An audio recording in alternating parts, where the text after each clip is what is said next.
qui m'intéresse, c'est l'incompréhension.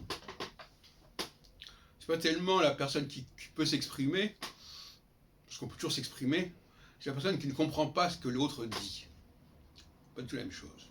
De la même façon, quelqu'un qui peut parler en français, peut dire quelques mots en français, mais il ne comprend pas forcément ce qu'on lui dit. Grand problème. Parce que certains supposent que si je parle français, je comprends le français. C'est une grave erreur. À la limite, je pourrais dire que je peux lire le français, je peux lire un texte, mais je ne peux pas forcément comprendre ce texte quand il est lu à voix haute.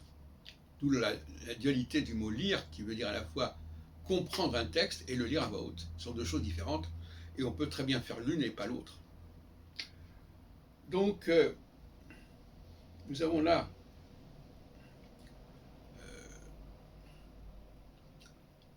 ce que j'appelle la communication furtive. La communication furtive sont des choses qui sont exprimées, mais que l'autre ne capte pas.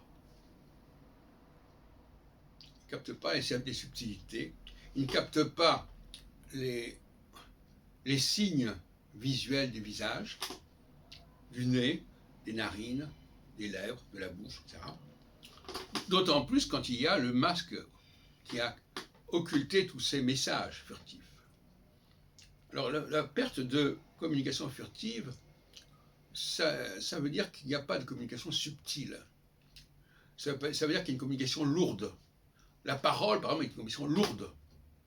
Le sourire, le clignement, la mimique est une communication furtive. Donc j'oppose communication lourde et communication furtive. Et l'étranger est souvent quelqu'un qui passe à côté de la communication furtive, à la fois en tant que récepteur, mais aussi en tant qu'émetteur. Il peut très bien avoir la communication furtive, mais dans un cadre qui n'est pas celui où il se trouve, qui vient d'un autre pays. Alors il a une communication furtive qui ne correspond pas. C'est terrible parce que il a l'impression qu'on ne le comprend pas et qu'il ne comprend pas ce qu'on lui dit, parce qu'il a envoyé des signaux qui n'ont pas été captés comme il fallait. On a sous-estimé cette question de la communication furtive et on n'a pas pris la mesure de la chose. Donc, la communication furtive en français, c'est notamment les liaisons entre les mots. C'est notamment le fait qu'on connecte les mots entre eux en supprimant le « e » muet, comme on dit. Comme je t'aime et non pas comme je t'aime. Je suis au lieu de dire je suis. Eh bien, ça, c'est une. Ça, comme cette façon de connecter les mots entre eux de manière tout à fait particulière, c'est la communication furtive du français. Et ça échappe à la plupart des autres langues, qui n'ont pas cette formation, qui n'ont pas cette habitude.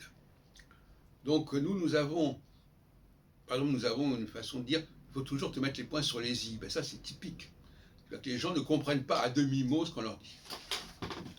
Donc il n'y a pas de communication furtive.